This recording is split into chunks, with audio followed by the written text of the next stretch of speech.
Hi friends, this is Achiraju. ఈ వీడియోలో మనం మల్టిపుల్ చెక్ బాక్సెస్ని ఎలా బైండ్ చేయాలో చూద్దాము. అలాగే సెలెక్టెడ్ చెక్ బాక్స్ని వాటి వాల్యూస్ని ఎలా గెట్ చేయాలో చూద్దాము. మళ్ళీ సెలెక్టెడ్ చెక్ బాక్సెస్ వాల్యూని మళ్ళీ రీబైండ్ ఎలా చేయాలో ఒకసారి చూద్దాము. ఇది మన కాంపోనెంట్. ఇక్కడ నేను ఒక అరే తీసుకుంటున్నాను, ఎంపీ లిస్ట్ అని తీసుకుంటున్నాను.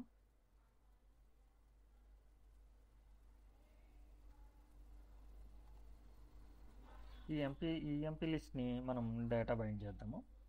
ఒక మెథడ్ ఒకటి తీసుకుందాం, గెట్ ఎంప్లాయీస్ అని.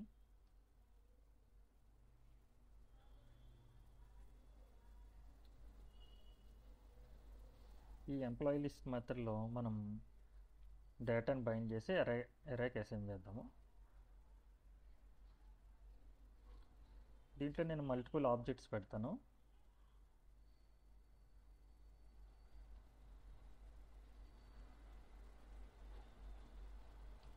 ఇది ఒక ఆబ్జెక్ట్. ఇలాగే మల్టిపుల్ ఆబ్జెక్ట్స్ని పెడదాము, మల్టిపుల్ ఎంప్లాయీస్ని. సెకండ్ ఆబ్జెక్ట్ ఎంప్లాయీ నేమ్ వచ్చేసి సతీష్.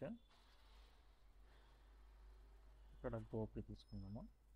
Third employee ID. ఈ ఎంప్లాయీ లిస్ట్ని ఎన్జీ అన్నిటిలో కాల్ చేద్దాము, ఎందుకంటే ఇది మనకి కాంపోనెంట్ లోడ్ అయిన వెంటనే ఈ మెథడ్ కాల్ అవ్వాలి. సో ఇప్పుడు నాకు ఎరే అనేది ఫిల్ అవుతుంది ఈ డేటాతోటి. ఇప్పుడు మనం ఈ ఎంప్లాయీ లిస్ట్ని HTML సైడ్ ఎలాగ ఇటరేట్ చేయాలనేది ఒకసారి చూద్దాము. ఇక్కడ నేను ఫామ్ కంట్రోల్ నేను బైండ్ చేయలేను, ఎందుకంటే నాకు మల్టిపుల్ చెక్ బాక్స్ వస్తాయి కాబట్టి ఫామ్ కంట్రోల్కి నేను డేటాని బైండ్ చేయలేను. అది ఎలా చేయాలనేది మనం ఒకసారి చూద్దాము.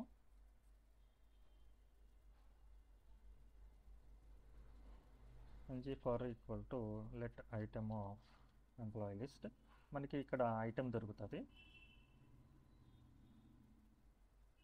ఐటమ్ డాట్ ఫస్ట్ నేమ్ చూపిస్తాము, ఎంప్లాయీ నేమ్ చూపించి ఇక్కడ ఒక ఇన్పుట్ టైప్ చెక్ బాక్స్కి మనం డేటా బైండ్ చేద్దాము.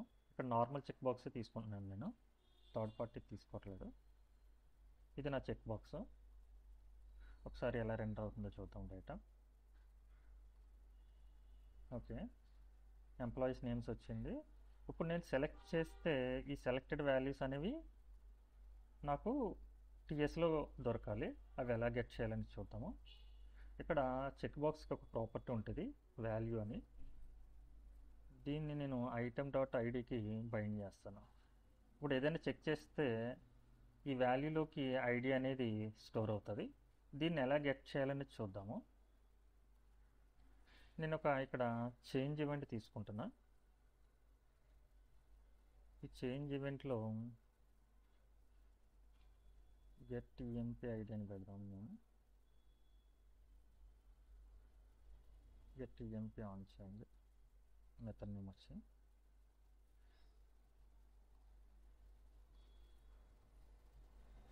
దీన్ని టీఎస్ సైడ్ ఇంప్లిమెంట్ చేద్దాము. ఇక్కడికి మనం ఈ ఐటమ్ని మనం పాస్ చేసుకోవాలి.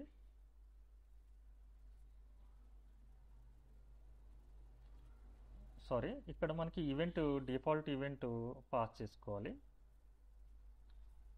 ఇక్కడ ఈవెంట్ పాస్ చేసుకుంటే మనం సెలెక్ట్ చేసిన వాల్యూ ఇక్కడ దొరుకుతుంది.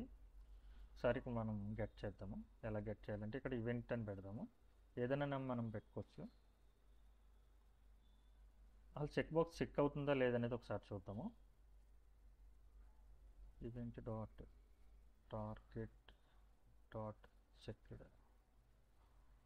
మనకి చెక్ అయితే ట్రూ అని వస్తుంది, లేకపోతే ఫాల్స్ అని వస్తుంది. ఒకసారి అవుట్పుట్ చూద్దాము. ట్రూ అయింది. మళ్ళీ నేను చెక్ చేస్తున్నాను, అన్చెక్ చేస్తున్నాను, ఫాల్స్ అవుతుంది. ఓకే, మనకు ఇప్పుడు ఈ ట్రూ ఫాల్స్ అనేది కాదు, మనకు కావాల్సింది ఏంటి? ఈ రాజు దీన్ని చెక్ చేస్తే దీని ఐడి కావాలి. అలాగే సతీష్ అనే ఎంప్లాయీని చెక్ చేస్తే దాని ఐడి వాల్యూలో కావాలి కాబట్టి అది ఎలా గెట్ చేయాలో చూద్దాము. టార్గెట్ ఇప్పుడైతే అలా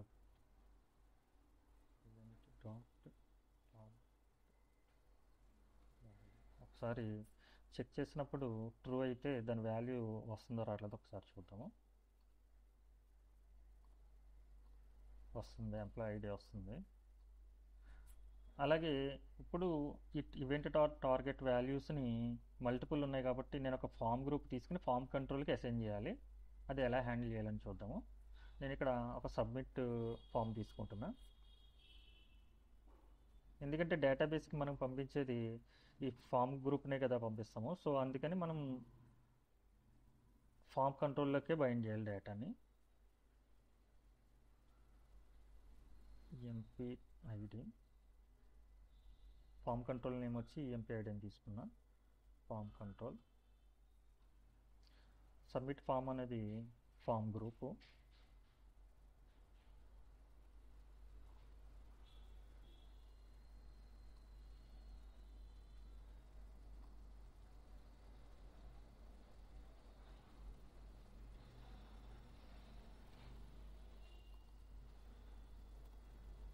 ఇక్కడ నాకు ఫామ్ కంట్రోల్లోకి నేను డైరెక్ట్గా వాల్యూని తీసుకోదు, ఎందుకంటే ఇది మల్టిపుల్ కాబట్టి తీసుకోదు. సో మనము దాన్ని ఈ ఐటెం డాట్ ఐడిని ఈ వాల్యూలో గెట్ చేసి దానికి బైండ్ చేద్దాము. దేనికి బైండ్ చేయాలి? ఎంప్లాయీ ఐడి అనే ఫామ్ కంట్రోల్కి బైండ్ చేయాలి. అది ఎలా చూద్దాము. ఫస్ట్ నేను ఒక ఐటెం అనేది తీసుకుంటున్నాను, ఎరే.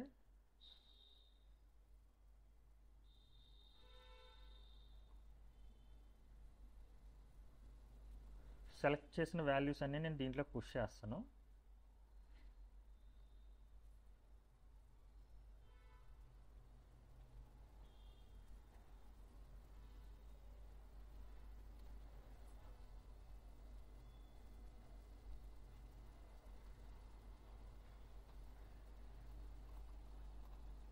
అలాగే ఎల్స్ అంటే మనకి అన్చెక్ చేసినట్టు.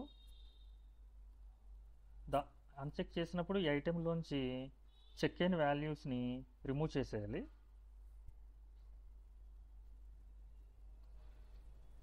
Dot splice.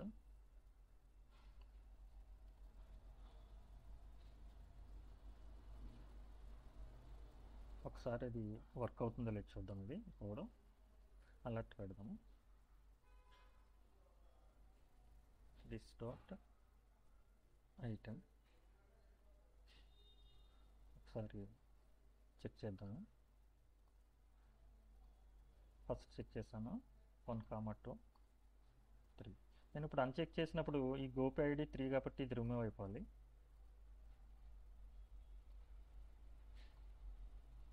సరే మళ్ళీ టెస్ట్ చేద్దాము. యాక్చువల్గా ఎగ్జిస్టింగ్ డేటా ఉండిపోతుంది, అది ఎలా రీఫ్రెష్ చేయాలని చూద్దాము.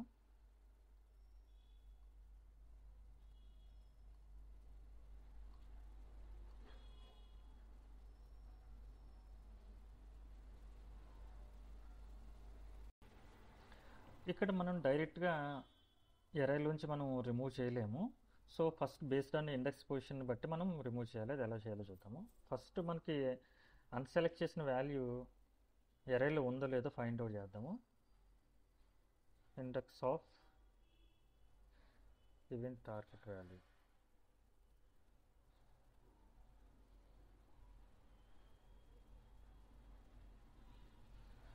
ఈ కండిషన్ మీనింగ్ ఏంటంటే మనం అన్సెలెక్ట్ చేసిన వాల్యూ ఈ ఎరేలో ఉందంటేనే లోపలికి వెళ్తుంది.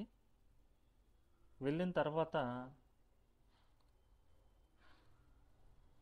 దీని ఇండెక్స్ పొజిషన్ బేస్ చేసుకుని మనం రిమూవ్ చేయాలి. నాకు ఒకే ఐటెం రిమూవ్ అవ్వాలి. సో నేను ఈ కండిషన్ రాశాను. ఒకసారి ఎలా వర్క్ అవుతుందో ఒకసారి చూద్దాము.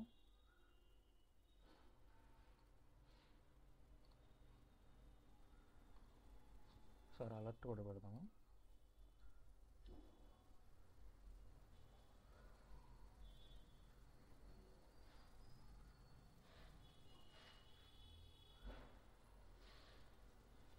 సెలెక్ట్ చేసిన ఎంప్లాయీ 1ని, ఎంప్లాయీ 2ని సెలెక్ట్ చేశాను, ఎంప్లాయీ 3 సెలెక్ట్ చేశాను. నేను ఎంప్లాయీ 2ని రిమూవ్ చేస్తున్నాను. సో సెకండ్ ఐడి రిమూవ్ అయింది. మళ్ళీ సెలెక్ట్ చేశాను 132. ఒకసారి ఇది డీబగ్ చేద్దాం ఎలా వర్క్ అవుతుందో.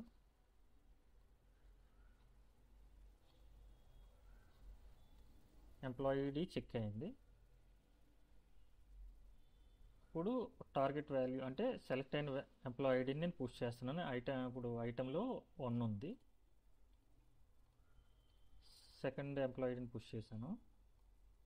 ఇప్పుడు మళ్ళీ నేను సెకండ్ ఎంప్లాయీ ఐడిని తీసేస్తున్నాను. సో చెక్కుల్లోకి వెళ్తుంది, ఇప్పుడు ఫాల్స్లోకి వెళ్తుంది.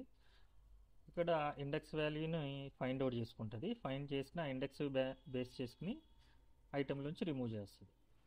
యాక్చువల్గా 2 ఐటమ్స్ ఉండాలి, ఇప్పుడు అన్చెక్ చేశాను కాబట్టి ఒక ఐటమ్ ఉంది.